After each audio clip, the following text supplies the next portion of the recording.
کفن باندھے چلو بڑھ کر، کفن باندھے چلو بڑھ کر، کفن باندھے چلو بڑھ کر، چلو اقصی بلا۔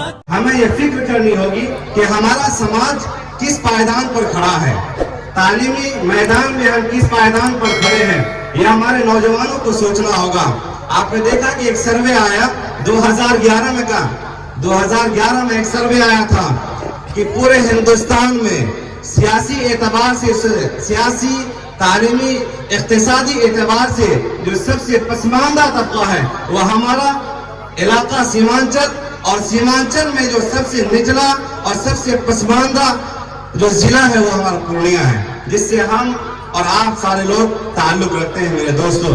ابھی آپ نے دیکھا کہ بی پی ایس سی کا ایگزام ہوا، پہلے تو یہ حلہ تھا کہ جو سیٹیٹ پاس کر لے جائیں گے ان کی سرکاری نوکری ہو جائے گی، محلے والوں نے دھوم مچائی، گھر والوں نے جہاں تک ہو سکا ان کی خوشیاں منائی، لیکن سرکار کی منشا کچھ دوسری ہو کر آئی، کہا کہ نہیں، جنہوں نے سیٹیٹ پاس کیا ہے اس کو نہیں، ایسی نوکری نہیں ملے گی، بلکہ بی پی ایس سی کے مادھیم سے بی پی ایس سی کا ایگزام دینا پڑے گا، جو اس میں کوالیفائڈ کریں گے تب ان کو ٹیچر کا درجہ ملے گا۔ میرے دوستوں، میں ایک سروے بتا رہا ہوں، میں پنچایت ادکیلی سے تعلق رکھتا ہوں اور جلسہ آپ کے دریاپور پنچایت میں ہے۔ میں نے 5 اور 7 گاؤں کا سروے کیا اپنے پنچایت میں۔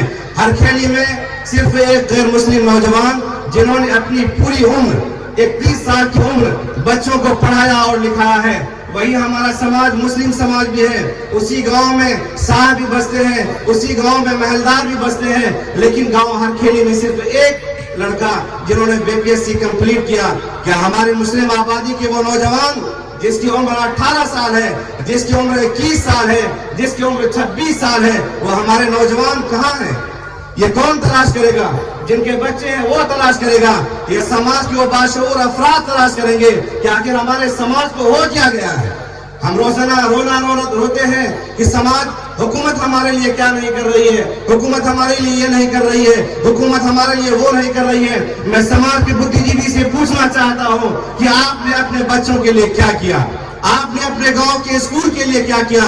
آپ نے اپنے محلے کے مدارس کے لیے کیا کیا؟ میرے دوستوں، یہ سوال پیدا ہوتا ہے، سوال ایک تعلیم یافتہ نوجوان ہی آپ سے کر سکتا ہے۔ بتائیے کہاں ہے، بتائیے کہاں ہے ہمارے وہ نوجوان جس کی عمر 16 سے 25 سال کی ہے؟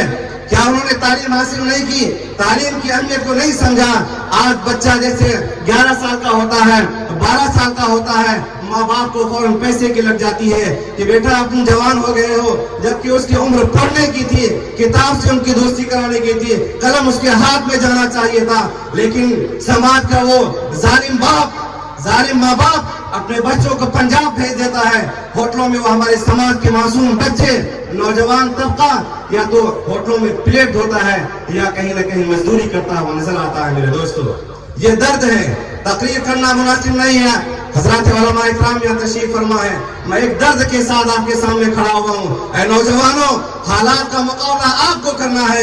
اگر آپ نے تعلیم سے دوستی نہیں کی، کاپی اور قلم سے اپنی دوستی استوار نہیں کی، وہ دن دور نہیں۔ یاد رکھیے گا، الیکشن آپ کے سر پر ہے، 2024 کے بعد ملک کا منظرنامہ ایک عجیب و غریب ہونے والا ہے۔ یہ جو بوڑھے باپ چچا ہیں، ان کا دور ختم ہو گیا، انہوں نے یہ سوچا بھی نہیں تھا کہ ہم ایک بولا یوریا فنگر دے کے لیں گے، ہمیں راشن فنگر دے کے چھڑانا پڑے گا۔